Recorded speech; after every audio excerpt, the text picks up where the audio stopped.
7.5% இடஒதுக்கீடு அதிமுக தந்தது. அடுத்தவன் பெற்ற குழந்தைக்கு தந்தை என்று உரிமை கொண்டாடுவதா? ஸ்டாலின் சொந்தம் கொடுப்பதாக எடப்பாடி பழனிசாமி ஆவேசம். தமிழக சட்டமன்ற தேர்தல் களம் சூடுபிடித்துள்ள நிலையில் அரசு பள்ளி மாணவர்களுக்கான 7.5% மருத்துவ உள் இடஒதுக்கீடு விவகாரம் தற்போது திமுக மற்றும் அதிமுக இடையே பெரும் போராக மாறியுள்ளது. சென்னை நுங்கம்பாக்கத்தில் நடைபெற்ற விழா ஒன்றில் பேசிய முதலமைச்சர் மு.க. ஸ்டாலின் திமுகவின் அழுத்தத்தாலேயே இந்த இடஒதுக்கீடு சாத்தியமானது என குறிப்பிட்டிருந்தார். இதற்கு தனது எக்ஸ் தளத்தில் மிக காட்டமாக பதிலடி கொடுத்துள்ள அதிமுக பொதுச் செயலாளர் எடப்பாடி கே. பழனிசாமி 7.5% உள் இடஒதுக்கீட்டை தன்னால் தான் வந்தது என்பது போல் புலம்பி திரியும் பொம்மை முதலமைச்சர் ஸ்டாலினுக்கு கண்டனம் என தெரிவித்துள்ளார். இந்தியாவிலேயே முதல் மாநிலமாக அரசு பள்ளி மாணவர்களின் மருத்துவ கனவை நனவாக்க அரசியலமைப்பு சட்ட உரிமைகளை பயன்படுத்தி எனது தலைமையிலான அதிமுக அரசுதான் இந்த திட்டத்தை நிறைவேற்றி அரசாணை வெளியிட்டது என்பதை அவர் விரிவாக சுட்டிக்காட்டியுள்ளார். மேலும் அவர் தனது பதிவில் சத்துணவு திட்டம் என்றால் புரட்சி தலைவர் எம்ஜிஆர், தொட்டில் குழந்தை திட்டம் என்றால் புரட்சி தலைவி அம்மா, அதேபோல 7.5% உள் இடஒதுக்கீடு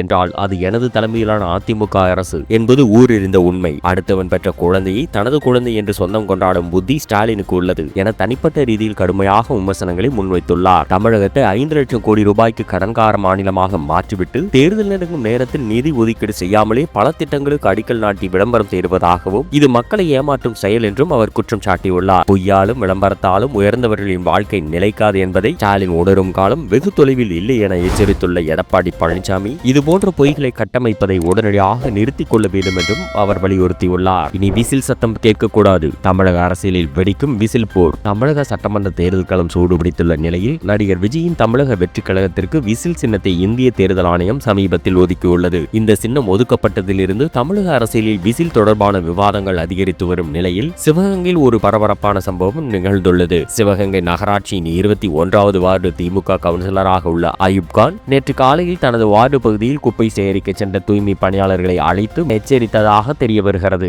வழக்கமாக தூய்மை பணியாளர்கள் தாங்கள் வருவதை பொதுமக்களுக்கு தெரியப்படுத்த விசில் ஊதுவது வழக்கம். ஆனால் தற்போது தாவேகாவிற்கு அந்த சின்னம் ஒதுக்கப்பட்டுள்ளதால் அந்த சத்தம் தன் வார்டில் கேட்கக்கூடாது என அறிவுறுத்தியது சர்ச்சையை எழுப்பியுள்ளது. தூய்மை பணியாளர் வைத்திருந்த விசிலை பிடுங்கிய கவுன்சிலர் அயூப் கான் அதை அங்கிருந்த குப்பை தொட்டியிலேயே வீசியிருந்துள்ளார். மேலும் இந்த விசிலை பயன்படுத்தக்கூடாது, அதற்கு பதில் இந்த ஒலிபெருக்கியை வைத்து பாடல்களை ஒலிக்க செய்து குப்பை சேகரிக்க வேண்டும் என்று உத்தரவிட்டுள்ளார். இது குறித்து அவர் செய்தியாளர்களிடம் பேசுகையில் அதிகாலையில் விசில் சத்தம் பொதுமக்களுக்கும் நோயாளிகளுக்கும் இடையூறாக இருப்பதால் இந்த முடிவை எடுத்தேன் என்று காரணம் கூறினாலும் இதன் பின்னணியில் அரசியல் நோக்கம் இருப்பதாக தாவேகா தொண்டர்கள் கொந்தளித்து வருகின்றனர். ஏற்கனவே சேப்பாக்கம் மைதானத்தில் விசிலுக்கு தடை விதிக்கப்பட்ட சர்ச்சை ஓய்வதற்குள் ஒரு நகராட்சி கவுன்சிலரை தூய்மை பணியாளரின் விசிலை குப்பையில் வீசிய சம்பவம் சமூக வலைதளங்களில் பெரும் விவாதத்தை ஏற்படுத்தியுள்ளது. திமுக தாவேகா இடையிலான இந்த சின்னம் அரசியல் தேர்தல் நேரத்தில் இன்னும் தீவிரமடையும் என எதிர்பார்க்கப்படுகிறது. மத்திய அமைச்சர் பதவி கேட்கும் தேமுதிக, பாஜகவுடன் எல்முருகன் ரகசிய பேச்சு. திண்டுக்கல் சீனிவாசன் அதிரடி. தமிழக சட்டமன்ற தேர்தல் நெருங்கி வரும் வேளையில் கூட்டணி கணக்குகள் நாளுக்கு நாள் புதிய திருப்பங்களை சந்தித்து வருகின்றன. குறிப்பாக தேமுதிக எந்த கூட்டணியில் இணையும் என்ற எதிர்பார்ப்பு அதிகரித்துள்ள நிலையில் அதிமுக முன்னாள் அமைச்சர் திண்டுக்கல் சீனிவாசன் நேற்று செய்தியாளரிடம் பேசிய கருத்துக்கள் பெரும் புயலை கிளப்பியுள்ளன. செய்தியாளர்கள் சந்திப்பில் பேசிய அவர் தேமுதிகவுடன் தேசிய பாஜக தலைமையும் மத்திய இணையமைச்சர் எல் முருகனும் நேரடியாக கூட்டணி பேச்சுவார்த்தை நடத்தி வருகின்றனர் என்ற ரகசியத்தை உடைத்துள்ளார். அதிமுக கூட்டணி இணைய தேமுதிக 14 சட்டமன்ற தொகுதிகள் மற்றும் ஒரு ராஜ்யசபா சீட்டுடன் மத்திய அமைச்சரவையில் ஓர் இடத்தையும் நிபந்தனையாக விதித்துள்ளதாக தகவல்கள் வெளியாகியுள்ளன. இது குறித்து விரிவாக பேசிய சீனிவாசன் பாஜகவை குறிப்பிட்டு அவர்களிடம் அன்பாக இருப்பவர்களிடம் அவர்கள் பேசுகிறார்கள், எங்களிடம் அன்பாக இருப்பவர்களிடம் நாங்கள் பேசுகிறோம். சிலர் மத்திய அமைச்சரவையில் இடம் கேட்பதால் பாஜக அவர்களுடன் நேரடியாக பேச்சுவார்த்தை நடத்துகிறது. இறுதியில் யார் பேசினால் என்ன, எந்த கட்சி சமைத்தால் என்ன, அந்த சாப்பாடும் கூட்டும் எங்கள் இலைக்கு வந்தால் சரி என தனது பாணியில் கிண்டலாக குறிப்பிட்டுள்ளார். இதன் மூலம் பாஜகவிடம் தேமுதிக மத்திய அமைச்சர் பதவிக்காக பேசி வருவது ஏறக்குறைய உறுதி செய்யப்பட்டுள்ளது. மேலும் தாவேகாவில் இணைந்துள்ள செங்கோட்டையன் குறித்து பேசிய அவர் அதிமுகவில் முதலிடத்தில் இருந்தவரை தற்போது 5வது இடத்தில் உட்கார வைத்துள்ளனர். அவரது நிலையை பார்த்து எங்களுக்கு கண்ணீரே வருகிறது என உருக்கமாக தெரிவித்துள்ளார். திமுக, அதிமுக, நாம் தமிழர் மற்றும் தாவேகா என 4 முனை போட்டி நிலவும் நிலையில் தேமுதிகவின் இந்த டெல்லி நோக்கிய நகர்வு தமிழக அரசியலில் முக்கிய மாற்றங்களை ஏற்படுத்தும் என எதிர்பார்க்கப்படுகிறது. மருமகனுக்கு எதிராக மாமியார். ஐஜேகவில் இருந்து விலகிய லீமாரோஸ் அதிமுகவில் இணைய திட்டமா? தமிழக அரசியல் களம் 2026 சட்டமன்ற தேர்தலை நோக்கி நகர்ந்து கொண்டிருக்கும் வேளையில் ஒரே குடும்பத்தைச் சேர்ந்தவர்கள் வெவ்வேறு துருவங்களில் நின்று அரசியல் செய்வது பெரும் விவாதத்தை கிளப்பியுள்ளது. தாவேகாவின் முக்கிய தூணாக செயல்பட்டு வரும் மாதவ் அர்ஜுனாவின் மாமியாரும் இந்திய ஜனநாயக கட்சியின் மாநில இணை பொதுச் செயலாளருமான லீமாரோஸ் மார்டின் தற்போது தனது பதவியை ராஜினாமா செய்துள்ளார். கடந்த 14 ஆண்டுகளாக ஐஜேகேவில் பணியாற்றி வந்த போதிலும் சமீப காலமாக அங்கு நிலவிய கசப்பான அனுபவங்கள் மற்றும் உரிய அங்கீகாரம் வழங்கப்படாதது போன்ற காரணங்களால் அவர் இந்த அதிரடி முடிவை எடுத்துள்ளார். ஏற்கனவே இவரது மகன் ஜோ சார்லஸ் புதுச்சேரியில் இந்திய ஜனநாயக கட்சி என்ற புதிய கட்சியை தொடங்கி இயங்கி வரும் நிலையில் லீமாரோஸ் தற்போது தமிழக அரசியலில் தனது கவனத்தை திருப்பியுள்ளார். சமீபத்தில் அதிமுக பொதுச் செயலாளர் எடப்பாடி கே பழனிசாமியை லீமாரோஸ் சந்தித்த புகைப்படங்கள் வைரலான நிலையில் அவர் அதிமுகவில் இணையவிருப்பது ஏறக்குறைய உறுதி செய்யப்பட்டுள்ளது. லீமாரோஸின் இந்த முடிவுக்கு பின்னணியில் அத்தை மருமகன் பாலிடிக்ஸ் இருப்பதாக அரசியல் வட்டாரங்கள் தெரிவிக்கின்றன.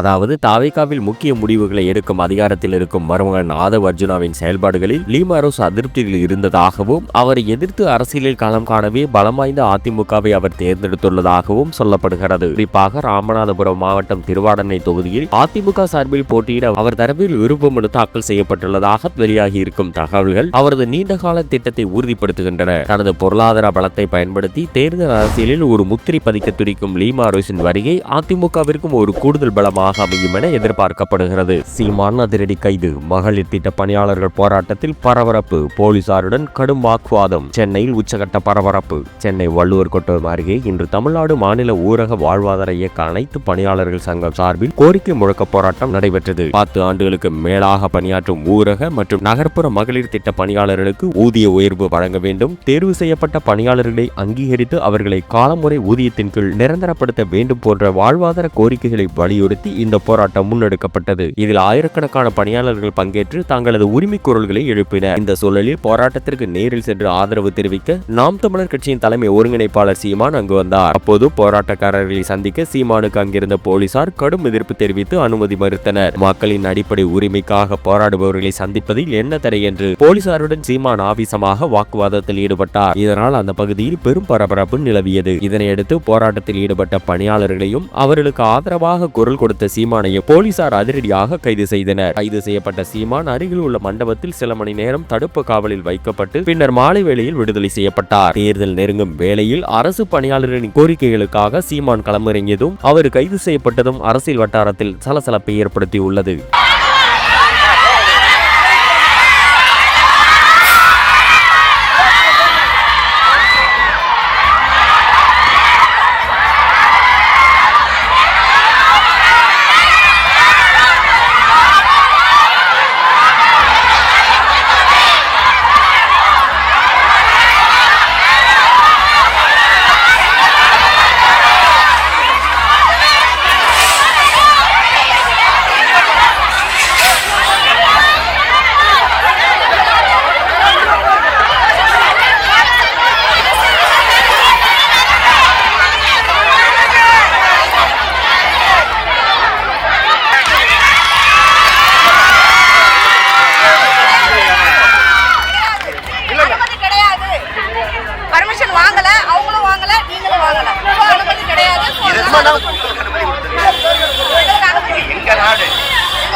கோரிக்கை வச்சு போராடுறதுக்கு அனுமதி என்ன என்ன என்ன பண்ணுங்க மக்களை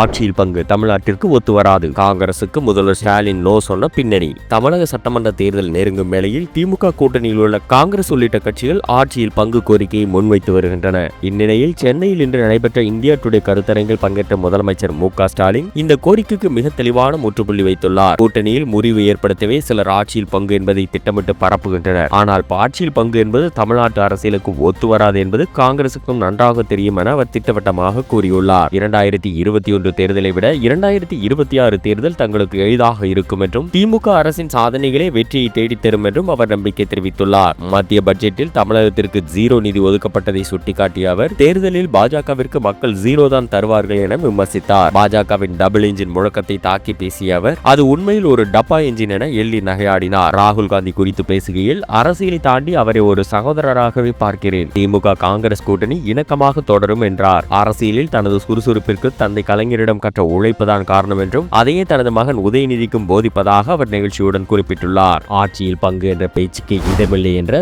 முதலமைச்சர் மு க ஸ்டாலினின் இந்த திட்டவட்டமான பேச்சு தற்போது சமூக வலைதள பக்கங்களில் வைரலாகி வருகிறது. தமிழுக்கு செய்யும் பெருந்துரோகம். 10ஆம் வகுப்பு தேர்வில் தமிழ் கட்டாயமில்லை என்ற திமுக அரசின் முடிவுக்கு சீமான் கடும் கண்டனம். தமிழகத்தில் 2006ஆம் ஆண்டு கொண்டுவரப்பட்ட தமிழ் கற்றல் சட்டத்தின்படி அனைத்து பள்ளிகளிலும் 1ஆம் வகுப்பு முதல் 10ஆம் வகுப்பு வரை தமிழ் கற்பது கட்டாயமாக்கப்பட்டது. ஆனால் நடப்பு கல்வியாண்டிலும் பிற மொழி மாணவர்களுக்கு தமிழ் மொழி தேர்வு எழுதுவதிலிருந்து திமுக அரசு விலக்களித்துள்ளது பெரும் சர்ச்சையை ஏற்படுத்தியுள்ளது. இது குறித்து நாம் தமிழர் கட்சியின் தலைமை ஒருங்கிணைப்பாளர் சீமான் வெளியிட்டுள்ள அறிக்கையில் தமிழ்நாட்டில் தமிழ் மொழி தேர்வு எழுதுவதை கட்டாயமாக்கி அரசாணை வெளியிட்டு 10 ஆண்டுகளாகியும் அதனை நடைமுறைப்படுத்த முடியாதது அன்னை தமிழுக்கு செய்யும் பெருந்துரோகம் என்று சாடியுள்ளார். தனியார் ஆங்கில வழி பள்ளிகள் கடந்த 10 ஆண்டுகளாக பொய்யான காரணங்களை கூறி விலக்கு பெற்று வருவதையும் அதற்கு அரசு துணை போவதையும் அவர் வன்மையாக கண்டித்துள்ளார். மேலும் குழந்தைகள் தாங்கள் வாழும் மாநிலத்தின் மொழியை கற்றுக்கொள்வது நாட்டின் ஒற்றுமைக்கு நல்லது என்று உச்சநீதிமன்றமே தீர்ப்பளித்துள்ள நிலையிலும் திமுக அரசு மெத்தனமாக செயல்படுவது ஏன் என்று கேள்வி எழுப்பியுள்ளார். வீழ்வது நாமாக இருப்பினும் வாழ்வது தமிழாக இருக்கட்டும் என்பதெல்லாம் திமுகவின் தேர்தல் கால வெற்று முழக்கங்கள் என்பதை இதன் மூலம் நிரூபிக்கப்பட்டுள்ளது என்று அவர் குற்றம் சாட்டியுள்ளார். மேலும் தனது அறிக்கையில் மும்மொழி கொள்கை எப்படி மோசடி கொள்கையோ அப்படி இருமொழி கொள்கை திமுகவின் ஏமாற்றுக் கொள்கை என்பதும் மீண்டும் ஒருமுறை நிறுவப்பட்டுள்ளது. தமிழ் வாழ்க்கை என்று அரசு கட்டிடத்தில் எழுதி வைத்தால் மட்டும் தமிழ் மொழி வாழாது, வளராது. அதற்கு அரசு சட்டங்களில் உள்ளதை முழுமையாக நடைமுறைப்படுத்தி தமிழ்நாட்டில் வாழும் மக்களின் இதயச்சுவரில் எழுத வேண்டும் என்பதை திமுக அரசு இனியாவது உணர வேண்டும் என்று சீமான் வலியுறுத்தியுள்ளார். மேலும் தமிழ் மொழி தேர்விலிருந்து விலக்களிப்பதை கைவிட்டு தமிழ்நாட்டில் 10ஆம் வகுப்பு பயிலும் அனைத்து மாணவர்களும் நடப்பு கல்வியாண்டு முதல் தமிழ் மொழி தேர்வு எழுதுவதை கட்டாயமாக்க வேண்டும் என தமிழ்நாடு அரசை வலியுறுத்துகிறேன் என்று அவர் தெரிவித்துள்ளார்.